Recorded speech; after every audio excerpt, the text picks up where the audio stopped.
ಬಳ್ಳಾರಿಯಲ್ಲಿನ banner ಗಲಾಟೆಯ exclusive ದೃಶ್ಯ news 18 ಗೆ ಲಭ್ಯ ಆಗಿದೆ. ದೊಂಬಿ ಗಲಾಟೆಯ ವಿಡಿಯೋ ನ್ಯೂಸ್ 18 ಗೆ ಸಿಕ್ಕಿರುವಂತದ್ದು. ಬಿಗ್ ಎಕ್ಸ್ಕ್ಲೂಸಿವ್ ದೃಶ್ಯ ನ್ಯೂಸ್ 18 ಗೆ ಸಿಕ್ಕಿದೆ. ಬ್ಯಾನರ್ ವಿಚಾರಕ್ಕೆ ಗಲಾಟೆ ಶೂಟೌಟ್ ಏನಾಗುತ್ತೆ ನೋಡಿ, ಆ ಒಂದು ದೃಶ್ಯಾವಳಿ ನ್ಯೂಸ್ 18 ಗೆ ಲಭ್ಯ ಆಗಿರುವಂತದ್ದು. ಇಲ್ಲಿ ನಾರಾ ಭರತ್ ರೆಡ್ಡಿಯ ಬೆಂಬಲಿಗರು ಮಾತ್ರವಲ್ಲ, ಗಾಲಿ ಜನಾರ್ದನ ರೆಡ್ಡಿ ಆಪ್ತರಿಂದಲೂ ಕೂಡ ದಾಂಧಲೆ ಮಾಡಿರೋದು ಕಾಣಿಸ್ತಾ ಇದೆ. ಜನಾರ್ದನ್ ರೆಡ್ಡಿ ರಾಮುಲು ಬೆಂಬಲಿಗರು ಕೂಡ ಇಲ್ಲಿ ಗಲಾಟೆಯನ್ನ ಮಾಡಿದ್ದಾರೆ. ದೊಣ್ಣೆಗಳನ್ನ ಹಿಡಿದು ಈ ರೆಡ್ಡಿ ಬೆಂಬಲಿಗರು ಬಂದಿದ್ದಾರೆ. ರಾಮುಲು ಬೆಂಬಲಿಗರು ಕೂಡ ಸ್ಥಳಕ್ಕೆ ಬಂದು ಜಮಾಯಿಸಿದ್ದಾರೆ. ಏನಿ ಗಲಾಟೆ ಆಯ್ತು ನೋಡಿ. ಜನಾರ್ದನ್ ರೆಡ್ಡಿ ಮತ್ತು ಶ್ರೀರಾಮುಲು ಹೇಳ್ತಾರೆ, ನಮ್ಮವ್ರದ್ದು ಏನು ತೊಂದರೆ ಇಲ್ಲ, ನಮ್ಮವ್ರು ಗಲಾಟೆನೇ ಮಾಡಿಲ್ಲ, ನಾರಾ ಭರತ್ ರೆಡ್ಡಿ ಕಡೆಯವರು ಬಂದು ಗಲಾಟೆ ಮಾಡಿದ್ದು ಅಂತ ಹೇಳ್ತಾರೆ. ಈಗ ಇಲ್ಲಿ ವಿಡಿಯೋ ಸಾಕ್ಷಿನೇ ಸಿಕ್ಕಿರುವಂತದ್ದು. ಭರತ್ ರೆಡ್ಡಿ ಗುಂಪಿನ ಮೇಲೆ ಖಾರದ ಪುಡಿಯನ್ನ ಎರಚಿ ಗಲಾಟೆಯನ್ನು ಮಾಡಲಾಗಿದೆ. ಹಾಗಾದ್ರಲ್ಲಿ ಪ್ರೀ ಪ್ಲಾನ್ ಅನ್ನೋ ರೀತಿ ಖಾರದ ಪುಡಿ ಎಲ್ಲ ಸ್ಥಳಕ್ಕೆ ತಂದಿದ್ದಾರೆ. ಗಾಲಿ ರೆಡ್ಡಿಯ ಆಪ್ತ ಬುಡಾಧ್ಯಕ್ಷ ಪಾಪಣ್ಣನಿಂದಲೂ ಕೂಡ ಇಲ್ಲಿ ದಾಳಿ ಮಾಡಲಾಗಿದೆ. ರೆಡ್ಡಿ ಆಪ್ತರಿಂದಲೂ ಪೆಟ್ರೋಲ್ ಬಾಂಬ್ ಎಸೆತ ಮಾಡಲಾಗಿರುವಂತದ್ದು. ನ್ಯೂಸ್ 18 ಕನ್ನಡದಲ್ಲಿ ಎಕ್ಸ್ಕ್ಲೂಸಿವ್ ದೃಶ್ಯ ಸಿಕ್ಕಿದೆ. ನಾರಾ ಭರತ್ ರೆಡ್ಡಿ ಬೆಂಬಲಿಗರ ಜೊತೆ ರಾಮುಲು ಮತ್ತು ಜನಾರ್ದನ ರೆಡ್ಡಿ ಬೆಂಬಲಿಗರು ಫೈಟ್ ಅನ್ನ ಮಾಡಿದ್ದಾರೆ. ನೋಡ್ತಾ ಇರಬಹುದು ಯಾವ ರೀತಿ ಖಾರದ ಪುಡಿಯನ್ನ ಎರಚಿ ದೊಂಬಿ ಗಲಾಟೆಯನ್ನ ಮಾಡ್ತಿದ್ದಾರೆ ಅಂತ. ಈ ಖಾರದ ಪುಡಿಯನ್ನ ಬಿಸಾಡ್ತಿದ್ದಾರಲ್ವಾ, ಇವರು ಜನಾರ್ದನ ರೆಡ್ಡಿ ಮತ್ತು ಶ್ರೀರಾಮುಲು ಅವರ ಆಪ್ತ.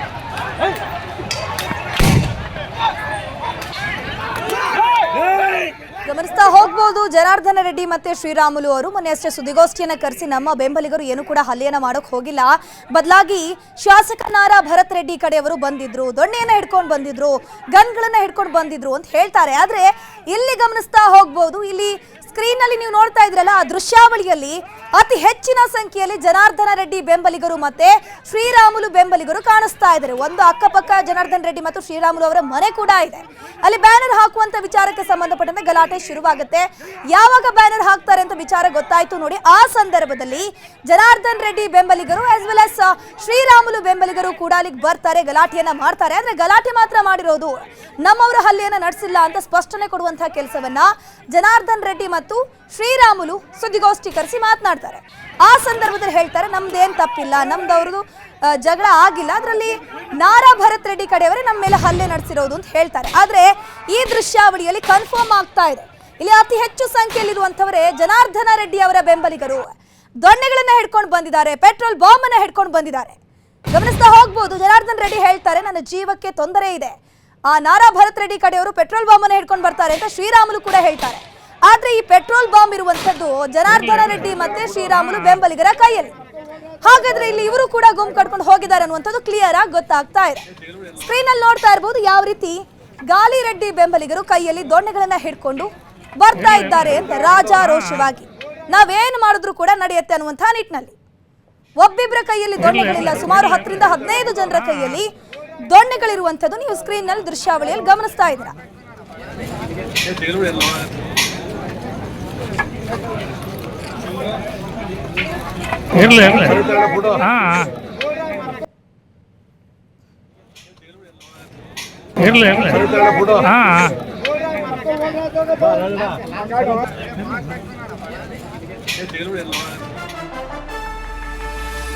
ಬಳ್ಳಾರಿಯಲ್ಲಿ ಶೂಟೌಟ್ಗೆ ಬಲಿ ಕೇಸ್ಗೆ ಸಂಬಂಧಪಟ್ಟ ಹಾಗೆ ಜನಾರ್ದನ ರೆಡ್ಡಿ ನಿವಾಸದ ಬಳಿ ಪರಿಶೀಲನೆಯನ್ನ ಮಾಡಲಾಗಿದೆ.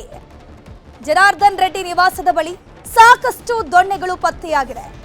ಬಾಂಬ್ ನಿಷ್ಕ್ರಿಯ ದಳ ಎಫ್ಎಸ್ಎಲ್ ತಂಡ ಈಗಾಗಲೇ ಸ್ಥಳ ಮಹಜರು ಮಾಡಲಾಗಿದೆಯಲ್ಲ, ಅದರ ಜೊತೆಗೆ ಜನಾರ್ದನ್ ರೆಡ್ಡಿ ಮನೆಗೂ ಕೂಡ ಭೇಟಿಯನ್ನು ಕೊಟ್ಟು ಪರಿಶೀಲನೆ ಮಾಡಿದ್ದಾರೆ. ಈಗ ಜನಾರ್ದನ ರೆಡ್ಡಿ ಮನೆಗೆ ಹೋದಂತಹ ಸಂದರ್ಭದಲ್ಲಿ ಅಲ್ಲಿ ಸುಮಾರು ದೊಣ್ಣೆಗಳು ಪತ್ತೆಯಾಗಿದೆ. ರೆಡ್ಡಿ ಮನೆ ಬಳಿ ರೋಡಲ್ಲಿ ಬಿದ್ದಿದೆ ಒಂದು ಬುಲೆಟ್, ಆ ಬುಲೆಟ್ ಪತ್ತೆ ಹಚ್ಚಿದ್ದಾರೆ. ರೆಡ್ಡಿ ನಿವಾಸದ ಮನೆ ಬಳಿಯೇ ಗಲಾಟೆಯ ತನಿಖೆ ಚುರುಕುಗೊಂಡಿದೆ. ಗಲಾಟೆ ಆಗಿರುವಂತದ್ದು ಜನಾರ್ದನ ರೆಡ್ಡಿ ಅವರ ಮನೆಯ ಪಕ್ಕದಲ್ಲೇ. ಹಾಗಾಗಿ ಎಫ್ಎಸ್ಎಲ್ ತಂಡ ಅಲ್ಲಿಗೆ ಸ್ಥಳ ಮಹಜರಿಗೆ ಬಂದಿದೆ. ಅಲ್ಲಿ ಒಂದು ಬುಲೆಟ್ ಕೂಡ ಪತ್ತೆಯಾಗಿರುವಂತದ್ದು. ಅದ್ರ ಜೊತೆಗೆ ಅವರ ಮನೆಯ ಒಳಭಾಗದಲ್ಲಿ 10ಕ್ಕೂ ಹೆಚ್ಚು ದೊಣ್ಣೆಗಳು ಕೂಡ ಪತ್ತೆಯಾಗಿದೆ. ಬಳ್ಳಾರಿ ಬ್ಯಾನರ್ ಗಲಾಟೆ ಪ್ರಕರಣದಲ್ಲಿ ನಿನ್ನೆಯಷ್ಟೇ ಪೆಟ್ರೋಲ್ ಬಾಂಬ್ ಎಸೆಯುವ ದೃಶ್ಯ ಸದ್ದು ಮಾಡಿತ್ತು. ಇಂದು ರಾಶಿ ರಾಶಿ ದೊಣ್ಣೆಗಳ ದೃಶ್ಯ ವೈರಲ್ ಆಗ್ತಾ ಇದೆ. ಅದು ಕೂಡ ಜನಾರ್ದನ ರೆಡ್ಡಿ ಅವರ ಮನೆಯ ಒಳಭಾಗದಲ್ಲಿರುವಂತಹ ದೃಶ್ಯಾವಳಿಗಳು.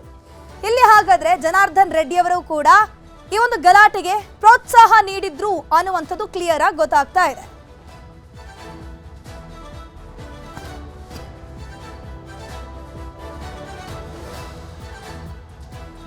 ಇನ್ನು ರೆಡ್ಡಿ ಮನೆಯಲ್ಲಿನ ತಪಾಸಣೆ ಬಗ್ಗೆ ನಮ್ಮ ಪ್ರತಿನಿಧಿ ಬಸವರಾಜ್ ಪ್ರತೀಕ್ಷಾ ವಿವರಣೆ ನೀಡಿದ್ದಾರೆ. ಬನ್ನಿ ನೋಡ್ಕೊಂಡ್ಬರೋಣ. ಬಳ್ಳಾರಿಯಲ್ಲಿ ಬ್ಯಾನರ್ ವಿಚಾರಕ್ಕೆ ನಡೆದಿರ್ತಕ್ಕಂಥ ಗಲಾಟೆ ಫೈರಿಂಗ್ ಪ್ರಕರಣಕ್ಕೆ ಸಂಬಂಧಪಟ್ಟಂಗೆ ನಾವೀಗ ಬಳ್ಳಾರಿ ನಗರದಲ್ಲಿರ್ತಕ್ಕಂಥ ಜನಾರ್ದನ ರೆಡ್ಡಿ ನಿವಾಸದ ಮುಂಭಾಗದಲ್ಲಿರ್ತಕ್ಕಂಥ ರಸ್ತೆಯಲ್ಲಿದ್ದೀವಿ.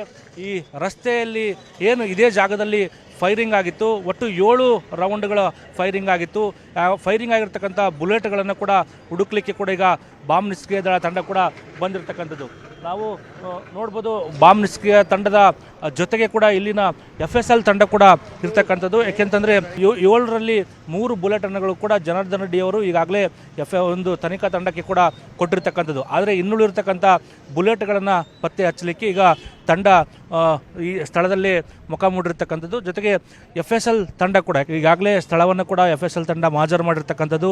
ಅಲ್ಲಿ ಬಿದ್ದಿರ್ತಕ್ಕಂಥ ಕೆಲವು ಕುರುಹುಗಳಿಂದ ಅವುಗಳನ್ನು ಕೂಡ ಈಗಾಗಲೇ ಎಫ್ಎಸ್ಎಲ್ ಜಪ್ತಿ ಮಾಡಿಕೊಂಡು ಎಫ್ಎಸ್ಎಲ್ ರಿಪೋರ್ಟಿಗೆ ಕೂಡ ಈಗಾಗಲೇ ಕಳಿಸಿಕೊಂಡಿರ್ತಕ್ಕಂಥದ್ದು. ಈಗ ಪ್ರಮುಖವಾಗಿ ಯಾವೆಲ್ಲ ಅಂದರೆ ಈಗ ಒಂದು ಏನು ರಾಜಶೇಖರ್ತಕ್ಕಂಥ ಕಾರ್ಯಕರ್ತ ಸಾವನ್ನಪ್ಪಿರ್ತಕ್ಕಂಥದ್ದು ಕೂಡ ಈಗಾಗಲೇ ಖಾಸಗಿ ಬಂದೂಕಿನಿರ್ತಕ್ಕಂಥದ್ದು. ಅದು ಸತೀಶ್ ರೆಡ್ಡಿ ಅವರ ಆಪ್ತಾಗಿರ್ತಕ್ಕಂಥ ಏನು ಸತೀಶ್ ರೆಡ್ಡಿ ಅವರ ಅಂಗರಕ್ಷಕ ಇರತಕ್ಕಂಥ ಗುರುಚರಣ್ ಸಿಂಗ್ ಅವರ ಬಂದೂಕಿನಿಂದನೇ ರಾಜಶೇಖರ್ ಅವರಿಗೆ ಗುಂಡು ತಗಲಿರ್ತಕ್ಕಂಥೇಳಿ ಈಗಾಗಲೇ ದೃಢಪಟ್ಟಿರ್ತಕ್ಕಂಥದ್ದು. ಈಗಾಗಲೇ ಚರಣ್ ಸಿಂಗ್ ಅವರನ್ನು ಕೂಡ ಬಂಧನ ಮಾಡಿ ನ್ಯಾಯಾಂಗ ಕಸ್ಟಡಿಗೆ ಕೂಡ ಬೆಂಗಳೂರಿಗೆ ಕರೆದುಕೊಂಡು ಹೋಗಿರ್ತಕ್ಕಂಥದ್ದು. ಈಗ ಮತ್ತೆ ಸಾಕಷ್ಟು ಫೈರಿಂಗ್ ಆಗಿರ್ತಕ್ಕಂಥ ಹಿನ್ನೆಲೆಯಲ್ಲಿ, ಯಾಕೆಂತಂದರೆ ಇಲ್ಲಿ ಖಾಸಗಿ ಬಂದೂಕುಗಳಿಂದ ಕೂಡ ಹೆಚ್ಚು ಫೈರಿಂಗ್ ಆಗಿರ್ತಕ್ಕಂಥ ಹಿನ್ನೆಲೆಯಲ್ಲಿ ಇದು ಎಷ್ಟು ರೌಂಡು ಫೈರಿಂಗ್ ಆಗಿದೆ ಅನ್ನೋದು ಕೂಡ ಖಚಿತ ಮಾಹಿತಿಯನ್ನು ಕೂಡ ಈ ಒಂದು ಪೊಲೀಸರು ತಿಳ್ಕೊಳ್ಬೇಕಾಗಿದೆ. ಯಾಕೆಂತಂದರೆ ಇಲ್ಲಿ ಎಷ್ಟು ಬಾರಿ ಫೈರಿಂಗ್ ಆಗಿದೆ ಅನ್ನೋದು ಕೂಡ ಇಲ್ಲಿ ಪ್ರಮುಖ ಆಗಿರ್ತಕ್ಕಂಥದ್ದು. ಆ ನಿಟ್ಟಿನಲ್ಲಿ ಕೂಡ ಈಗ ಬಾಂಬ್ ನಿಷ್ಕ್ರಿಯ ತಂಡ ಏನಿದೆ, ಬಾಂಬ್ ನಿಷ್ಕ್ರಿಯ ತಂಡ ಕೂಡ ಈ ಒಂದು ಬುಲೆಟ್ಗಳನ್ನು ಪತ್ತೆ ಹಚ್ಚಲಿಕ್ಕೆ ಕೂಡ ಈಗ ಇಳಿದಿರ್ತಕ್ಕಂಥದ್ದು. ಘಟನೆ ನಡೆದಿರ್ತಕ್ಕಂಥ ಸ್ಥಳದಲ್ಲಿ ಅಂದರೆ ಘಟನೆ ನಡೆದಿರ್ತಕ್ಕಂಥ ಸ್ಥಳದಲ್ಲೇ ಬೀಡು ಬಿಟ್ಟಿರ್ತಕ್ಕಂಥದ್ದು. ರಾಜಶೇಖರ್ ಅವರ ಮರಣೋತ್ತರ ಪರೀಕ್ಷೆಯ ರಿಪೋರ್ಟನ್ನು ಕೂಡ ಆಧರಿಸಿ ಅದರ ಜೊತೆಗೆ ನಿನ್ನೆಯಷ್ಟೇ ಗುರುಚರಣ್ ಸಿಂಗ್ ಅವರ ಫಿಂಗರ್ ಟೆಸ್ಟ್ ಕೂಡ SP ಕಚೇರಿಯಲ್ಲಿ ಕೂಡ ನಡೆದಿರ್ತಕ್ಕಂಥದ್ದು. ಆತ ಬಳಸಿರ್ತಕ್ಕಂಥ ಬಂದೂಕು ಅದರ ಜೊತೆಗೆ ಆತನ ಫಿಂಗರ್ ಟೆಸ್ಟ್ ಹೋಲಿಕೆಯನ್ನು ಕೂಡ ಈಗಾಗಲೇ FSL ಕೂಡ ಕಳಿಸಿರ್ತಕ್ಕಂಥದ್ದು. ಈಗಾಗಲೇ IGP ಅವರು ಕೂಡ ಅಂದರೆ ವರ್ತಿಕ ಕಟಿಯರ್ IGP ಕೂಡ ಸ್ಥಳಕ್ಕೆ ಧಾವಿಸಿರ್ತಕ್ಕಂಥದ್ದು. ಏಕೆಂತಂದರೆ ಅವರು ಈಗಾಗಲೇ ಸಾಕಷ್ಟು ಘಟನೆ ನಡೆದಿರ್ತಕ್ಕಂಥ ದಿನದಿಂದ ಕೂಡ ಖುದ್ದು IGP ಅವರ ನೇತೃತ್ವದಲ್ಲಿ ಇಡೀ ತನಿಖೆ ಕೂಡ ನಡೀತಾ ಇರತಕ್ಕಂಥದ್ದು.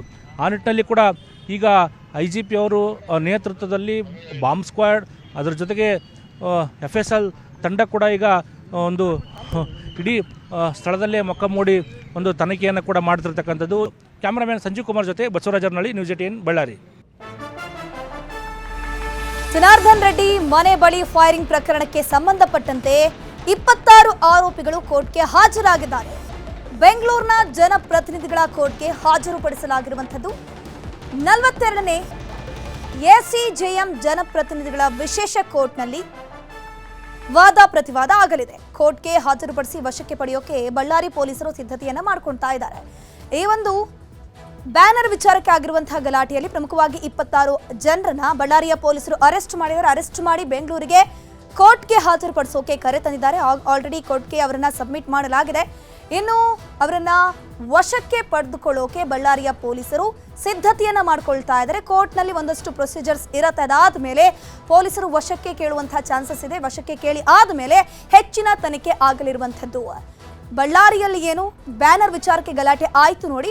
ಹಲವಾರು ಆಯಾಮದಲ್ಲಿ ಪೊಲೀಸರು ತನಿಖೆಯನ್ನ ನಡೆಸ್ತಾ ಇದ್ದಾರೆ. ಒಂದ್ ಕಡೆ ಜನಾರ್ದನ ರೆಡ್ಡಿ ಅವರ ಬೆಂಬಲಿಗರ ಪಾತ್ರವೂ ಕೂಡ ಅತಿ ಹೆಚ್ಚು ಸಂಖ್ಯೆಯಲ್ಲಿ ಕಾಣಿಸ್ತಾ ಇದೆ. ಗಮನಿಸ್ತಾ ಹೋಗ್ತಾ ಇದ್ರೆ ನೀವು ಸ್ಕ್ರೀನ್ ಅಲ್ಲೂ ಕೂಡ ಯಾವ ರೀತಿ ಕಾರದ ಪುಡಿಯನ್ನು ಹಿಡ್ಕೊಂಡು ಬಂದಿದ್ರು, ಕೆಲವರು ಕಾರದ ಪುಡಿಯನ್ನು ಎರಚಿ ಗಲಾಟೆಯನ್ನ ಮಾಡೋಕ್ ಮುಂದಾಗಿದ್ರು. ಅದರ ಜೊತೆಗೆ ದೊಣ್ಣೆಗಳು ಕೂಡ ಆ ಸ್ಪಾಟ್ ನಲ್ಲಿ ಬಂದಿತ್ತು.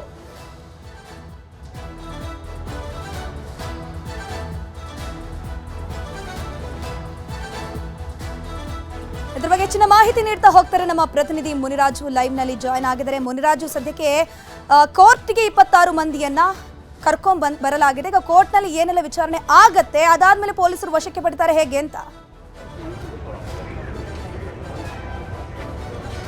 ಧನುಶ್ರೀ, ಈಗಾಗಲೇ ಬಳ್ಳಾರಿ ಪ್ರಕರಣಕ್ಕೆ ಸಂಬಂಧಪಟ್ಟಂತೆ ಸುಮಾರು 25 ಮಂದಿ ಆರೋಪಿಗಳನ್ನ ಕೋರ್ಟ್ ಮುಂದೆ ಹಾಜರುಪಡಿಸಿದರೆ ಮತ್ತೆ ಎಲ್ಲರನ್ನೂ ಕೂಡ ನ್ಯಾಯಾಂಗ ಬಂಧನಕ್ಕೆ ಒಪ್ಪಿಸಬೇಕು ಅಂತೇಳಿ ತನಿಖಾಧಿಕಾರಿಗಳು ಕೂಡ ಈಗ ಮನವಿ ಮಾಡಿರುವಂಥದ್ದು. ಮತ್ತೆ ಇದ್ರ ಬಗ್ಗೆ ವಿಚಾರಣೆ ಕೂಡ ನಡೆದಿದ್ದು. ಒಬ್ಬ ಆರೋಪಿ ಏನಿದ್ದಾನೆ, ಕೊಲೆ ಪ್ರಕರಣದಲ್ಲಿ ಭಾಗಿಯಾಗಿರುವಂಥ ಆರೋಪಿ, ಆತನನ್ನ ಪೊಲೀಸ್ ಕಸ್ಟಡಿಗೆ ಕೊಡಬೇಕು ಅಂತೇಳಿ ಕೂಡ ಒಂದು ಮನವಿಯನ್ನ ಮಾಡ್ಕೊಳ್ತಾ ಇದ್ದಾರೆ. ಯಾಕಂದ್ರೆ ಆತ ಈ ಒಂದು ಫೈರಿಂಗ್ ಪ್ರಕರಣದಲ್ಲಿ ಆತನೇ ಗುಂಡು ಹಾರಿಸಿರುವಂಥದ್ದು ಕೂಡ ಏನು ಬೆಳಕಿಗೆ ಬಂದಿರೋದ್ರಿಂದ ಆತನನ್ನು ಹೆಚ್ಚಿನ ವಿಚಾರಣೆ ಕೂಡ ಮಾಡಬೇಕಾಗುತ್ತೆ. ಆದ್ರಿಂದ ಗುರುಚರಣನ್ನ ಕಸ್ಟಡಿಗೆ ಕೊಡಬೇಕು ಅಂತೇಳಿ ತನಿಖಾಧಿಕಾರಿಗಳು ಮನವಿಯನ್ನು ಮಾಡಿಕೊಂಡಿದ್ರೆ, ಇನ್ನು ಉಳಿದಂಥ 25 ಮಂದಿ ಏನು ಆರೋಪಿಗಳೇನಿದ್ರೆ ಅವರನ್ನ ನ್ಯಾಯಾಂಗ ಬಂಧನಕ್ಕೆ ಒಪ್ಪಿಸಬೇಕು ಅಂತೇಳಿ ಈಗ ಒಂದು ಮನವಿಯನ್ನು ಕೂಡ ಮಾಡ್ಕೊಡ್ತಾ ಇದ್ದಾರೆ. ಸದ್ಯ ಇದಕ್ಕೆ ಸಂಬಂಧಪಟ್ಟಂತೆ ಕೋರ್ಟ್ನಲ್ಲಿ ವಿಚಾರಣೆ ಕೂಡ ನಡೀತಾ ಇದ್ದು, ಬಹುತೇಕ ಎಲ್ಲ ಆರೋಪಿಗಳನ್ನ ನ್ಯಾಯಾಂಗ ಬಂಧನಕ್ಕೆ ಒಪ್ಪಿಸುವಂತ ಸಾಧ್ಯತೆ ಕೂಡ ಇದೆ. ಧನುಶ್ರೀ, ಈಗ ಗುರುಚರಣ್ ಏನಿದ್ದಾರೆ ಅವರಿಗೆ ನ್ಯಾಯಾಂಗ ಬಂಧನ ಆಗತ್ತಾ ಅಥವಾ ತನಿಖೆ ಇನ್ನೂ ಕೂಡ ಮುಂದುವರಿಸುವಂತ ಚಾನ್ಸಸ್ ಇದೆಯಾ ಪೊಲೀಸರು ಅಂತ?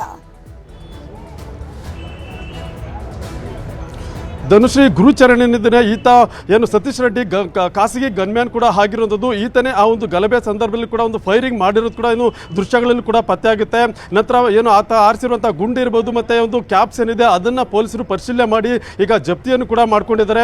ಅದರಿಂದ ಈತನ ಒಂದು ಗನ್ನಿಂದಲೇ ಒಂದು ಗುಂಡು ಹಾರಿರೋದು ಕೂಡ ಈಗ ಬೆಳಕಿಗೆ ಬಂದಿರೋದ್ರಿಂದ ಆತನನ್ನು ಹೆಚ್ಚಿನ ವಿಚಾರಣೆಗೆ ಒಳಪಡಿಸಬೇಕು. ಮತ್ತು ಮಹಾಜರು ಪ್ರಕ್ರಿಯೆಗಳು ಕೂಡ ಇದೆ. ಮತ್ತು ಆತನನ್ನು ಸ್ಥಳಕ್ಕೆ ಕರೆದೊಯ್ದು ಒಂದು ಪರಿಶೀಲನೆ ಕೂಡ ಮಾಡುವಂಥ ಅಗತ್ಯತೆ ಇದೆ.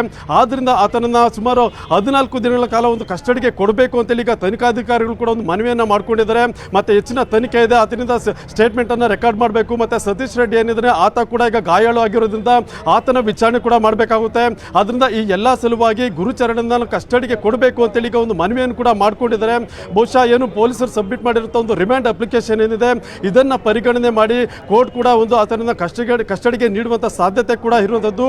ಸದ್ಯ ಈಗ ಎಲ್ಲ ಆರೋಪಿಗಳು ಕೂಡ ಕೋರ್ಟ್ನಲ್ಲಿ ಇರೋದ್ರಿಂದ ಏನು ನ್ಯಾಯಾಧೀಶರು ಕೂಡ ಇದ್ರ ಬಗ್ಗೆ ಒಂದು ಹೆಚ್ಚಿನ ವಿಚಾರಣೆ ಮತ್ತೆ ಆ ಒಂದು ರಿಮ್ಯಾಂಡ್ ಅಪ್ಲಿಕೇಶನ್ ಅನ್ನು ಕೂಡ ಪರಿಶೀಲನೆ ಮಾಡುವಂತ ಕೆಲಸ ಕೂಡ ಈಗ ನಡೀತಾ ಇದೆ. ಧನುಶ್ರೀ, ಥ್ಯಾಂಕ್ ಯು ಮುನಿರಾಜು ತಮ್ಮೆಲ್ಲ ಮಾಹಿತಿಗಾಗಿ.